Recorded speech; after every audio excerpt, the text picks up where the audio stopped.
بسم اللہ الرحمن الرحیم۔ آج ایک ایسے مذہب کے بارے میں گفتگو کریں گے جو یقیناً آپ نے بھی ان کا پہلے نام نہیں سنا ہوگا۔ تو ابتدا کرتے ہیں، اور یہ بھی ہم بتائیں گے کہ اکثر ساتھی یہ ہیں کہ میں پہلے مذہب کے بارے میں گفتگو کرتا ہوں، وہ صرف انہی کے بارے میں سنتے ہیں لیکن مسلمانوں کے عقائد نہیں سنتے۔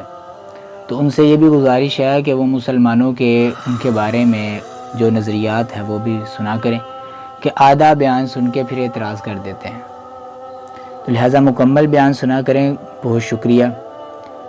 تو ابتدا کرتے ہیں ہم جین مذہب کی۔ اس کی ابتدا بھارت یعنی ہندوستان سے ہوئی۔ اکثر مورخین کے مطابق اس کی جڑیں وید دور سے بھی پہلے کی تہذیب ہیں، یعنی سندھ کی گھاٹی تک جاتی ہیں، اور جین روایات میں سب سے پہلے رشبھا ناتھم کو پہلا تیرتھنکر مانا جاتا ہے، لیکن مذہب کو اصل میں 6 صدی قبل مسیح میں مہاویر نے منظم و مشہور کیا۔ جین عقیدے کی سب سے بڑی رہنما اور موجودہ عہدے کے آخری اور 24ویں تیرتھنکر مہاویر ہیں۔ تیرتھنکر اور ان کے بزرگ رہنماؤں کو کہتے ہیں جو جین اصولوں کی مکمل پیروی کریں اور دوسروں کی رہنمائی کریں۔ جین مت کی بنیادی کتاب جو ہے آگم، سوتر، آنگ، اوپانگ، اور ان کی جو 3 جو ہے وہ اہم کتابیں ہیں: اچارنگ سوتر، بھگوت سوتر، تتورتھ سوتر۔ اب یہاں ایک بات آتی ہے کہ ان کی جب کتابیں ہیں تو کتاب میں مذہب کے متعلق ان کے کیا لکھا ہوا ہے؟ بنیادی تعلیم یعنی اہمسا، عدم تشدد، ستی سچائی، اپرنگ، بے رغبتی۔ جین مت میں 3 جواہرات یعنی 3 باتیں ہیں جن کو یہ جواہرات کے نام پر سمجھتے ہیں، اور ان کے جو عقیدے ہیں: سمیک درشن، سمیک گیان، سمیک چارتن۔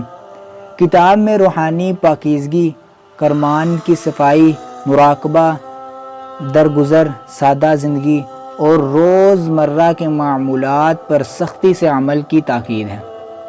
یعنی ان کی زندگی کے اندر جو روزمرہ کی ان کی کتاب کے اندر لکھا ہوا ہے اس کو بڑا تشدد کے ساتھ اس کو کرنا یہ لازمی ہے۔ اب یہاں بات آتی ہے کہ کتاب کی ابتدا ان کی کہاں سے شروع ہوئی۔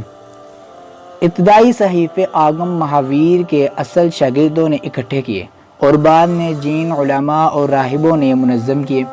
جین مت کی کتاب وقت کے ساتھ ساتھ بدلتی رہی۔ سب سے پرانی تحریر پراکرت زبان میں ہے۔ ان کتاب میں سب سے اہم آنگ ہے جو احکام فلسفہ اور عبادات کے اصول بیان کرتی ہے۔ ان کی مشہور چیز یہ اور پہچان کیا ہے؟ ظاہری بات ہے ان کا مذہب جو سب سے ڈیفرنٹ ہے۔ اب ان کی پہچان ہم کیسے کریں گے؟ جین مت کا سب سے مشہور نشان ہتھیلی ہے جس میں چکر ہے، جو آپ سکرین پہ دیکھ بھی رہے ہیں، اور چاند، ہلال، 3 نقطے، اوم، جیسے ہندوؤں کے ساتھ ان کی بھی مشابہت ہندوؤں کے ساتھ ہی کچھ ملتی جلتی ہے۔ جین راہبوں کا بال منڈوانا، سادہ سفید لباس یا مکمل ننگے رہنا، ماسک پہننا۔ اب دیکھیں کہ ان کا مذہب کے اندر یہ کیسی بات ہے، ماسک پہننا یعنی سانس سے کوئی جاندار نہ مرے، ماسک پہن کے رکھنا ہر وقت۔ سبزی خوری، چھوٹے جانوروں تک کو نہ مارنا۔ حالانکہ اسلام کے اندر قربانی کے بارے میں بتلایا گیا، یہ کہتے ہیں کہ ان کا مذہب اس طرح کا ہے کہ کوئی چھوٹے سے چھوٹا جانور بھی ہم سے نہ مرے۔ اور اسلام کے ان کے بارے میں کیا کہتا ہے؟ اسلام کا نقطۂ نظر سے جین مذہب میں توحید اور انبیاء کا تصور نہیں ہے۔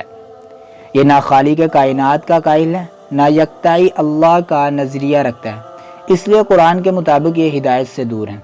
جین مت میں خود کو تکلیف دینا، بھوکا مارنا یا ریاضت میں سختی اسلام میں ممنوع تصور ہے، کیونکہ اسلام میں عبادت کے باوجود اپنے جسم و جان کو نقصان پہنچانا جائز نہیں۔ قرآن میں یہ بیان ہے کہ اللہ لوگوں پر ظلم نہیں کرتا بلکہ لوگ خود اپنے اوپر ظلم کرتے ہیں۔ سورۃ یونس آیت نمبر 44۔ اور دین اسلام ہی اللہ کے ہاں قبول ہے۔